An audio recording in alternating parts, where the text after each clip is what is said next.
주 날개 밑 내가 편안히 쉬네.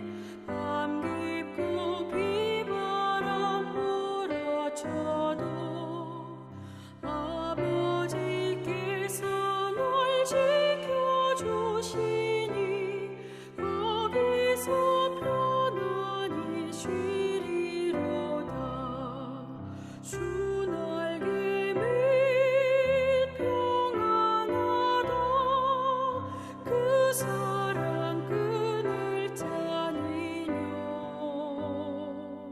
주 날개 밑 내 쉬는 영혼 영원히 거기서 살리. 주 날개 밑 나의 피난처 되니 거기서 쉬기를 원하노라. 세상이 나를 위로치 못하나 거기서 평화를 누리리라. 주 날개 밑 평안하다. 그 사랑 끈을 짜니뇨. 주 날개 밑 내 쉬는 영혼 영원히 거기서 살리. 주 날개 밑 참된 기쁨이 있네. 고달픈 세상 길 가는 동안 나 거기 숨어 돌보심을 받고 영원한 안식을 얻으리라. 주 날개 밑 평안하다. 그 사랑 끈을 짜니뇨. 주 날개 밑 내 쉬는 영혼 영원히 거기서 살리.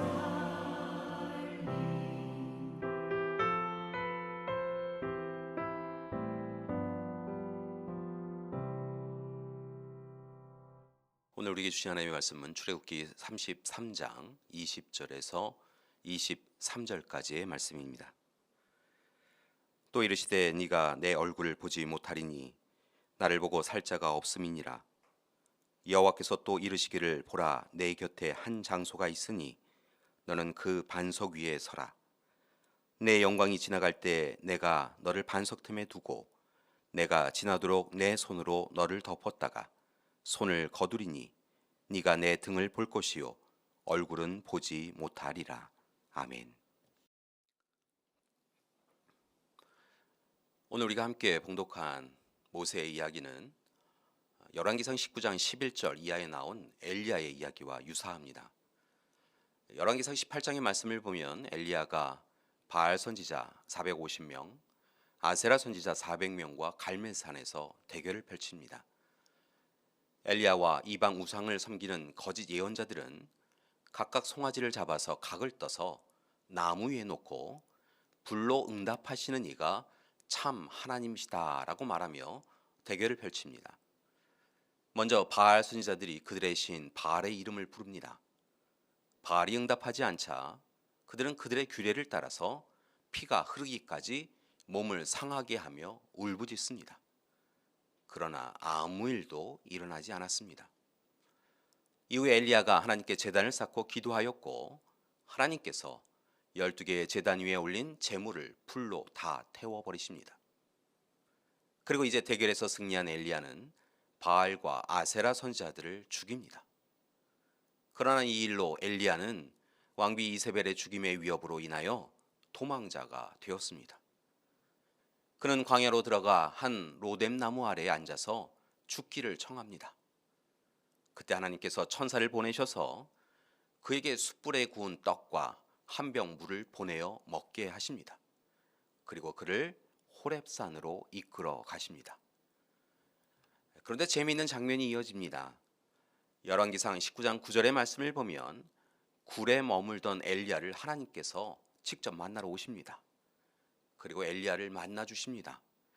그 장면을 기록한 열왕기상 19장 11절 이하의 말씀은 참으로 놀랍습니다. 왜냐하면 하나님께서 자신의 모습을 그에게 보여주시기 때문입니다. 하나님은 엘리야에게 여호와 앞에서 산에 서라라고 말씀하십니다. 그리고 그의 앞을 지나가시는데 여호와 앞에 크고 강한 바람이 산을 가르고 바위를 부숩니다. 지진이 일어납니다. 그런데 엘리야가 보니 여호와께서 그 가운데 계시지 않았습니다. 지진 가운데 불이 있으나 그 불 가운데도 있지 않으셨습니다. 오히려 불 후에 세미한 소리 가운데 하나님은 그의 삶에 임재하십니다. 그 후에 엘리야가 겉옷으로 얼굴을 가리고 굴 어귀에 서서 하나님 위로의 음성을 듣고 하나님의 임재를 맛보고 용기를 얻었습니다. 바로 이러한 엘리야의 이야기처럼 오늘 말씀 모세가 하나님을 만나 뵙는 장면은 일반적이지 않은 아주 특별한 장면입니다. 오늘 말씀은 이스라엘 백성들이 금송아지 사건으로 범죄한 이후에 일어난 일입니다. 우상 숭배를 한 이스라엘 백성들에게 하나님은 분노하셨고 약속의 땅으로의 동행을 거부하셨지요. 이에 모세가 하나님께 자신의 생명을 걸고 간절히 충고기도하였습니다. 다행스럽게도 하나님께서 백성들을 용서해 주시고 다시 그들과 함께 하심을 약속하여 주십니다. 그 가운데 오늘 말씀을 보면 하나님께서 모세를 엘리야와 같이 산으로 인도하셨고 반석 위에 세우십니다.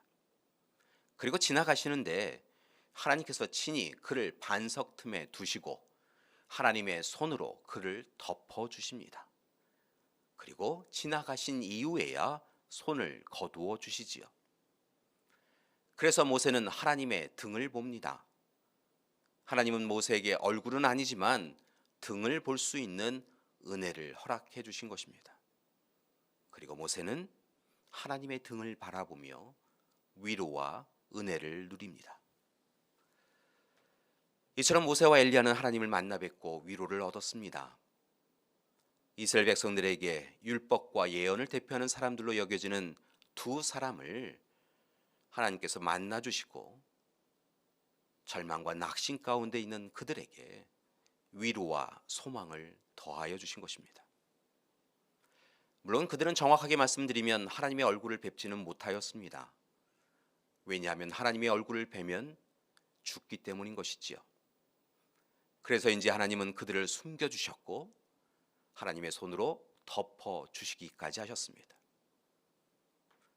그러나 또한 그들에게 음성을 전해주시고 또한 등을 보여주시기도 하셔서 그들과 분명 함께 하시는 하나님이심을 확증시켜 주셨습니다. 그래서 참으로 그들이 부럽습니다. 하나님의 임재를, 하나님이 함께 하심을 느낄 수 있는 것이 그 어느 은혜보다 더 큰 은혜이기 때문인 것입니다. 바라기는 우리 믿음의 가족들도 모세처럼 엘리야처럼 오늘 이 시간 하나님의 임재, 하나님의 함께 하심을 누리기 원합니다. 이를 위하여 오늘 말씀을 통하여 귀한 깨달음이 있기 원합니다. 첫 번째, 모든 인간은 하나님의 전적인 은혜로만 하나님 앞에 설 수 있다는 것을 기억하셔야 합니다. 교회 여러분, 우리가 선행을 행하였다고 우리의 공로나 업적, 우리가 가진 능력과 권세가 참으로 남들보다 뛰어나다고 하여서 하나님을 만날 수 있는 것이 아닙니다. 오히려 우리는 하나님의 전적인 은혜로만 하나님을 만나 뵐 수 있습니다. 따라서 이제 우리는 우리를 만나 주시고 구원하여 주시는 하나님께 날마다 감사하며 살아가야 될 줄 믿습니다. 광야의 이스라엘 백성들처럼 목이 곧은 백성이 되어서는 안 됩니다. 하나님 없이 하나님 곁을 떠나서는 안 됩니다. 우상 숭배를 의미하는 헛된 단장품을 다 제거하고 이제 모세처럼 거룩하고 정결하게 하나님 앞에 나아가야 될 줄 믿습니다. 오직 하나님, 우리와 함께 하신 하나님의 은혜를 감사하며 어제 좋은 그리스도인이 아니라 오늘 좋은 그리스도인으로 살아가야 될 줄 믿습니다. 두 번째 부탁드릴 것은 모든 인간은 하나님의 품 안에 있어야 한다는 것입니다. 하나님은 모세를 반석, 즉 피난처에 숨기시겠다라고 하십니다. 반석에 숨기실 뿐만 아니라 손수 끝까지 지켜주시기도 하십니다. 그리고 이제 모세를 지켜주신 하나님은 우리에게도 찾아와 주셔서 우리를 반석에 숨기시고 그리고 그의 품 안에 품어 주십니다. 더욱 감사한 것은 하나님의 영광 가운데로 우리를 이끌어 가신다는 것입니다. 또한 모세에게 하나님의 등을 보여주신 것처럼 우리에게도 함께 하심의 언약을 재확인해 주십니다. 따라서 교회 여러분, 이제 모세처럼 우리의 삶의 모든 것을 오직 하나님께 의지하고 의뢰하며 하나님의 넉넉하신 품 안에, 사랑의 품 안에 거하며 살아가야 할 줄 믿습니다. 그때 우리보다 우리를 더 사랑하시는 하나님께서 우리를 향하신 사랑을 재확인하여 주시고 지금부터 영원까지 우리의 하나님 되어 주셔서 우리를 품어 주실 줄 믿습니다. 이 시대가 모세와 엘리야의 시대처럼 암담합니다. 참으로 힘겹습니다. 그러나 분명한 것은 모세와 엘리야와 함께 하신 하나님께서 오늘 이 시간에도 절망과 낙심 가운데 있는 우리에게 찾아와 주셔서 우리 모두의 하나님이 되어 주실 줄 믿습니다. 그리고 도와주실 것입니다. 따라서 오늘 하루도 절망하지 마시고 낙심하지 마시고 오히려 모세처럼 하나님의 전적인 은혜를 간구하고 오직 하나님의 품 안에서 거하시며 살아가시기를 소망합니다. 하나님의 약속을 꽉 붙잡고 하나님의 사랑을 누리시며 살아가시기 원합니다. 하나님께서 오늘도 우리와 함께해 주실 것입니다. 함께 기도하겠습니다. 사랑의 하나님, 모세와 엘리야를 만나 주신 하나님, 오늘 우리 믿음의 가족들도 만나 주시옵소서. 세미한 음성 가운데 또한 찾아와 주시옵시고 하나님, 우리에게 찾아오셔서 은혜의 자리로, 임재의 자리로, 하나님의 등을 볼 수 있는 감격의 자리로 인도하여 주시옵소서. 하나님, 참으로 힘든 시기입니다. 여러 가지 이유로 좌절하고 낙심할 때가 많이 있습니다. 그러나 하나님, 오늘 이 시간에도 오직 하나님의 은혜를 간구하고 하나님의 품 안에 거해가는 우리 되게 하여 주시옵소서. 그리고 하나님 사랑 누리게 하여 주시옵소서. 이제는 우리 주 예수 그리스도의 은혜와 하나님의 사랑하심과 성령님의 품으시고 돌보시는 귀한 역사가 오늘 이 시간 날마다 하나님의 은혜를 소망하며 또한 하나님의 은혜에 감사하며 하나님의 넉넉하신 품 안에서 더욱 용기를 내어 기도하며 살아가기로 작정하는 우리 믿음의 가족들 위해 지금부터 영원토록 함께 하시기를 간절히 축원하옵나이다. 아멘.